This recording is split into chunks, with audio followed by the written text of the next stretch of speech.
ഇത് കൃത്യമായ ഒരു ഇരട്ടത്താപ്പാണ്. ഇതൊരു ഫെമിനിസ്റ്റ് ഇരട്ടത്താപ്പാണ്. ക്ഷമിക്കണം പ്ലീസ്.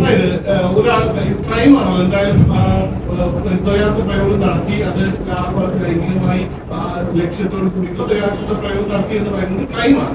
ആ ക്രൈമിൽ മാപ്പ് പറഞ്ഞ് അവസാനിപ്പിക്കാൻ പോരാ എന്ന് ആ ഇരയാക്കപ്പെട്ടവർ തീരുമാനിച്ചാൽ അവർ കേസിന് പോവുകയാണ്. ആ കേസിന് പോകുമ്പോൾ അത് ആ നടപടി മുന്നോട്ട് പോകും.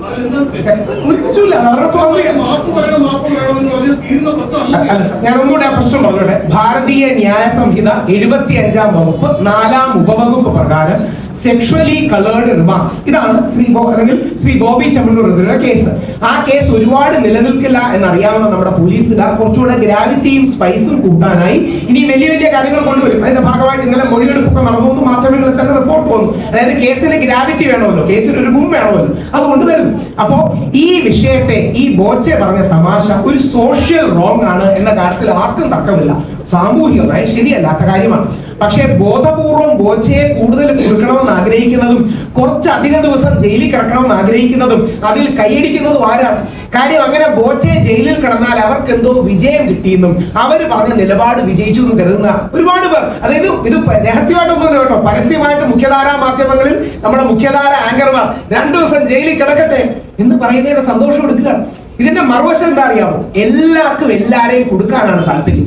ഇത് നിങ്ങൾ കൊടുക്കണമെന്നില്ല, കാര്യം നിങ്ങളുടെ ചാനലിലെ ഇതേപോലെ തന്നെയാണ് മറുഭാഗത്ത് മാധ്യമങ്ങളെ ഇഷ്ടമല്ലാത്ത ചില ആൾക്കാർ ഡോക്ടർ അരുൺകുമാറിനെ ബോധപൂർവ്വം ടാർഗറ്റ് ചെയ്ത് കണ്ടോ പോക്സോ കേസ് വരെ എടുക്കണോ.